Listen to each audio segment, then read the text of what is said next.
திருவண்ணாமலை அப்படின்னாலே சித்தர்களின் கூடாரம்னு சொல்லலாம். ஏன்னா மொத்தம் 5 பூதம். பஞ்சபூதத்துல முக்கியமான ஸ்தலம் அக்னி ஸ்தலம் திருவண்ணாமலை.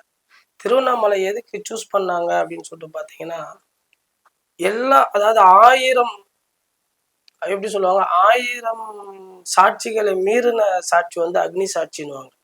இந்த அக்னி சாட்சி என்னன்னா, யாரு யாருக்கு கெடுதல் பண்ணாலும், யாரு யாரை ஏமாத்தினாலும், துரோகம் பண்ணாலும் அந்த அக்னி அக்னியில எரியக்கூடாது, எதுவுமே இல்லை, எல்லாமே எரியும்.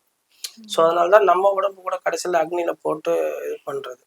ஸோ இன்னைக்கும் சித்தர்கள் நடமாடிக்கிட்டு இருக்காங்க அப்படின்ற ஒரு அறிவியல் ரீதியா உணர்ந்த இடம் கூட திருவண்ணாமலை தான்.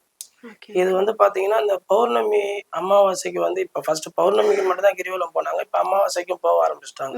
சோ இந்த பௌர்ணமி அன்னைக்கு கிரிவலத்துல கண்டிப்பா நம்ம கூட நம்மள சார்ந்த ஒரு சித்தர், அதாவது ஒரு பேருக்கும் ஒருத்தவங்களும் ஒரு ராசிக்கு வருவாங்க.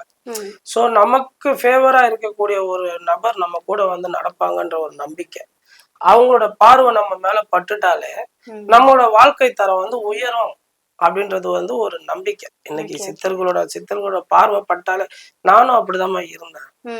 நானும் எல்லாமே செஞ்சுட்டு இன்னைக்கு ஒரு 15 வருஷம் தான் ஆச்சு நம்ம இந்த ஃபீல்டுக்கு இது ஃபர்ஸ்ட் எனக்கும் இந்த சித்தரோட காட்சி கிடைச்சது திருவண்ணாமலையில தான்.